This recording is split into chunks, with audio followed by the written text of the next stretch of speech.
কালকে সন্ধ্যা রাত থেকেই প্রচণ্ড পরিমাণে বৃষ্টি পড়ছে। মানে সারা রাত বৃষ্টি হয়েছে, সকাল থেকেও কিন্তু বৃষ্টি হচ্ছেই হচ্ছে। এত পরিমাণে বৃষ্টি।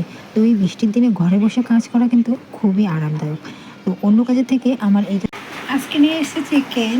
ছেলে কালকে থেকে বলছিল মা চিকেন খাবো। ও কিন্তু মাটনের থেকে চিকেনটা খুব বেশি পছন্দ করে। তো এই যে চিকেন নিয়ে ভীষণই ভালো লাগে, সেটা হলো মশারির কাজ, যার জন্য বাইরে যেতে হয় না বা জল কাদায় করতে হয় না, ঘরে বসেই কাজটা করা যায়। তো দেখো, সেটা ছিল কালকে বিকেলের ভিডিও।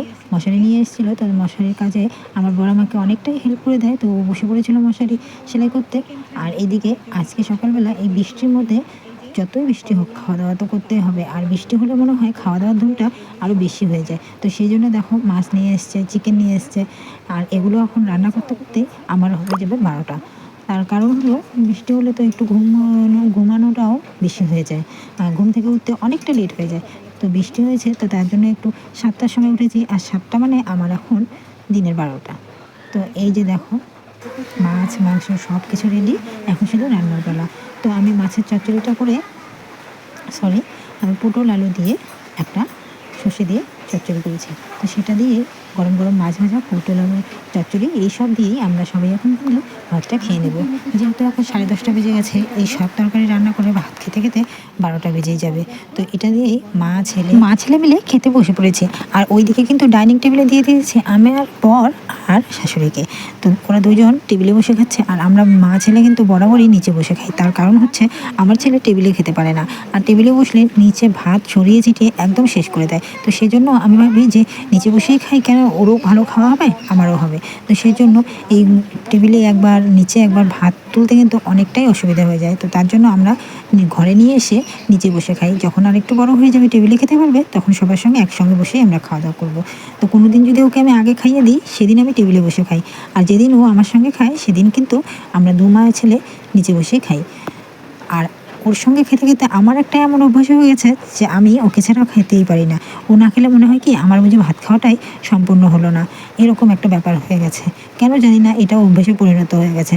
তো যাই হোক, দেখো দুই মা ছেলে মিলে বসে পড়েছে খেতে। আর এখন সব থেকে বড় সঙ্গী হলো আমার ছেলে। তো আমি যেখানেই যাই আমার ছেলেকে আমি সঙ্গে করে নিয়ে যাই, আর ও হলে মনে হয় কি আমার কাছে সব আছে, আর কোনো কিছু প্রয়োজন হয় না। তো সেই জন্য ওর সঙ্গে বসে খাওয়া দাওয়া করে ওকেই ঘুরতে নিয়ে যাই, সব কিছু ওর সাথেই হয়। তারপরে দেখো, যেহেতু আমার বরের আজকে ডিউটি নেই, সেই জন্য দুজনে মিলে বসে পড়েছে সেলাই করতে। বাবা বোতাম লাগাচ্ছে আর ছেলে বোতামগুলো এগিয়ে দিচ্ছে। তো সকালবেলার খাওয়া দাওয়া শেষ করে তারপরে আমি চলে গেলাম আবারও রান্নাঘরে। তার কারণ অর্ধেক রান্না আমার বাকি আছে। আর এই পাশে দেখো শিলনোড়া বেটে নিয়েছে মশলা মাংসের জন্য। আমার কিন্তু পোস্ত দিয়ে রুই মাছের ঝোলটা একদম কমপ্লিট। আর দেখো তো বন্ধুরা, রঙটা কীরকম হয়েছে, খাওয়া যাবে তো? আমি কিন্তু সেরকম একটা রান্না করতে পারি না, আবার এমনও রান্না করি না যেটা ফেলে দেওয়ার। নিজের প্রশংসা কখনো নিজে করতে নেই, কিন্তু আজকে করছি, যেটা সত্যি সেটাই বলছি, প্রশংসা করছি না। মানে এমন রান্না করি যেটা একদম ফেলে দেওয়ার মতো আবার তুলে নেওয়ার মতো না, মিডিয়াম চলে আর কি খাওয়াটা। তো যাই হোক, এই যে দেখো আমি বসিয়ে দিয়েছি এখানে মাংসের জন্য। ফোড়নটা দিয়ে নেব আমি, তেজপাতা আর জিরেটা দিয়ে দিলাম। তারপর আমি মাংসটা যেহেতু ধরেছি, সেই জন্য আমি আর শুকনো লঙ্কাটা ধরলাম না। শুকনো লঙ্কাটা আমার নিরামিষই আছে, তো সেই জন্য শুকনো লঙ্কা দিলাম না। তারপর পেঁয়াজটা দিয়ে দিলাম।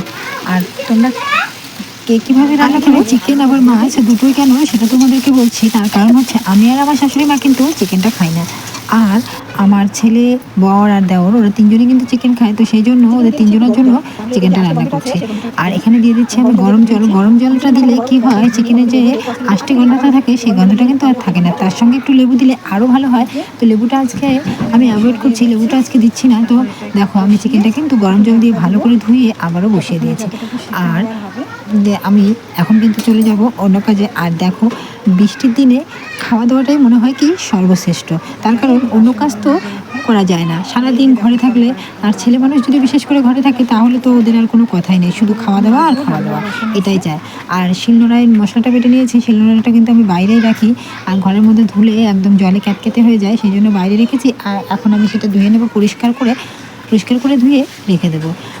আর এত জল আর বৃষ্টির মধ্যে কিন্তু যে রান্না করে তার মজাটা সব থেকে বেশি। বারবার এই বাইরে কল হলে বারবার গিয়ে হাত ধো পা ধো আবার ঘরে আসো আবার জল নিয়ে যাও, কতটা যে পরিশ্রম হয় সেই কিন্তু বোঝে। আর ভিজে ভিজে নাইটিটা কিন্তু আমার একদম চুপসে গেছে, আর এরকম শরীর নিয়ে থাকতে একদমই ভালো লাগে না। তো দেখো, আর কলপারে কিন্তু আমার বাসন ছিল অনেকগুলো, সেগুলো কিন্তু আমি মেজে ফেলেছি, মেজে তুলে নিয়েছি। এই যে দেখো বাসনগুলো, ওগুলো ধোয়া হয়ে গেছে। সকালবেলার খাওয়া দাওয়ার বাসন ছিল, তার কারণ তখনও ভীষণ পরিমাণে বৃষ্টি হচ্ছিলো, তাই আমি আর তখন ক্যামেরা করতে পারিনি। তো বাসনগুলো ধোয়া হয়ে গেছে, এখন আমি সেগুলো নিয়ে ঘরে রেখে দেবো। আর মাংস কিন্তু ওখানে কষাতে বসিয়ে দিয়েছি, মাংস কিন্তু আমার এখনও হয়নি, কষাবো তারপর। বৃষ্টির মধ্যে আর ভালো লাগছে না। বৃষ্টি হলে একমাত্র সব থেকে বেশি অসুবিধে যার হয় সেটা হলো আমার, তার কারণ সকাল থেকে শুরু হয় ভেজা, যতক্ষণ না খাওয়া দাওয়া কমপ্লিট হচ্ছে ভিজতেই থাকো ভিজতেই থাকো, একটু পর পর কলপারে যেতে হয়, ভিজতেই থাকো, আর ভালো লাগে না। ইস ভগবান, কখন যে বৃষ্টি ছাড়বে আর কবে যে এই বৃষ্টির দিনটা যাবে, আর ভালোই লাগে না। তোমরা কারা কারা এই বৃষ্টির দিন পছন্দ করো কমেন্ট করে জানাবে বন্ধুরা। আর দেখো, যতই দিনের বেলা হোক না কেন, ঘরে লাইট না জ্বালালে একদমই উপায় নেই, ঘরটা এত অন্ধকার হয়ে থাকে। আর জানালাটা খোলা ছিল, ওই দেখো জানালার ফাঁক দিয়ে কীরকমভাবে আলোটা আসছে, মানে আলো ঠিকরে আসছে, এটা হলো দিনের আলো।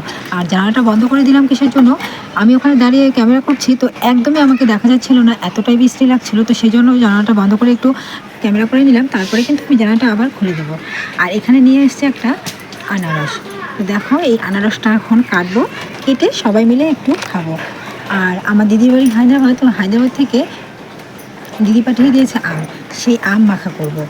আর ওর গাছের আম এতটা টেস্টি, মানে কি বলবো। এর আগের দিনও তোমাদেরকে দেখিয়েছি যে আম পাঠিয়েছিল, সেটা খেয়েছি। তো আজকে আবারও দুটো আম পাঠিয়ে দিয়েছে।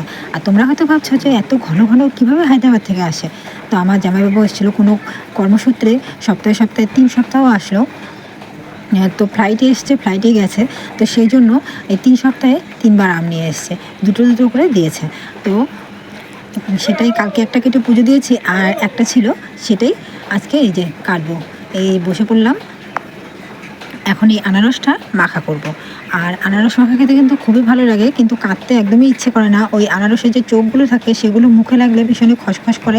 তবুও যদি পাকা হয় তাহলে একটু মসৃণ লাগে, আর যদি কাঁচা হয় তাহলে কিন্তু বিশ্রী লাগে খেতে, টকটক। রান্নাবান্না তো কমপ্লিট হয়ে গেল, এখন এই আম মাখার পালা। তো আমটা মেখে সবাইকে আমি দিয়ে দেবো। আর আনারসটাও একদম পচা পচা হয়ে গেছে, তো সেই জন্য এখনই আম আনারস দুটো কেটে সবাই মিলে খাবো মজা করে। তো খাওয়া দাওয়ার পরে তারপর কিন্তু সবাই মিলে আবার ভাত খাবো। তো এটা একটু খেয়ে নেই। আর দেখো একদম পচে পচে গেছে, কেমন যেন একটা হয়ে গেছে। আর আমটাতে হয়তো অনেক দূর থেকে এসছে, 3-4 দিন হয়ে গেল, তো সেই জন্য আমটাও কিন্তু পচা ধরেছে। তো যাই হোক, পচা হলেও এত দূর থেকে যখন দিদি ভালোবেসে দিয়েছে, তো একটু হলেও খাবো। আর খেতে কিন্তু পচা পচা হয়নি, উপরটা এমনিতে একটু নরম নরম ভাব হয়েছে। তো কেটে নিচ্ছে, এই যে দেখো কেটে নিয়ে সবাই মিলে একটু বসে খাই। আর সবাই মিলে বসে খাওয়ার মজাটা কিন্তু সব থেকে আলাদা। তো দেখো রান্না বান্না কমপ্লিট করে আমি বসে পড়েছি এটা নিয়ে। ভিডিও করার সময় আমি কিন্তু ভয়েস দিতে পারি না, তার কারণ আমার কোনো মাইক্রোফোন নেই।